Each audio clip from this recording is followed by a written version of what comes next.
Itũũra-inĩ rĩa Bargoni kaunti-inĩ ya Lamu, famĩlĩ ya Ali Self ĩracakaya ikuũ cia ciana igĩrĩ, Sanda Ali na Juma Abdalla, iria ciagũire kware-inĩ. Kũringana na famĩlĩ ĩno, ciana ici cia nyina ũmwe nĩ gũthaka cirathakaga mũtino ũyũ ũkĩhanĩka. Waliofariki na watoto wa madada zangu wote wawili. Kwa hivyo sisi tuna huzuni.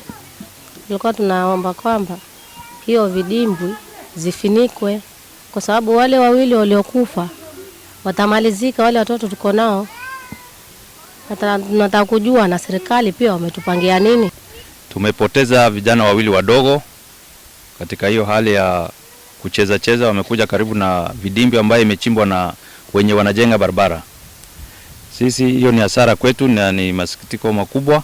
Kũrerĩkana to kware ĩno ĩtigĩtwo theri nĩ mwene kandarathi ũrĩa ũraka barabara ya Lamu gũthiĩ Isiolo tabarĩra-inĩ ya Lapsset, ĩndĩ kwĩna kware ingĩ nyingĩ citigĩtwo citarĩ thike. Tabarĩra ĩno ya Lapsset ĩtanyĩtwo kũnyitithania barabara ĩno nginya Ethiopia na Sudan ya rũgongo. Maĩ ma mbura marĩa maraihũria kware ici nĩ ũgwati kũrĩ aikari hamwe na mahiũ mao, na nĩ mathingatĩte mwene kandarathi athike kware ici kũgirĩrĩria mĩtino ta ĩno kũhanĩka. Watoto wadogo wamekuja kukufia maji hapa, na mbeleni hii madimbi ilikuwa hakuna.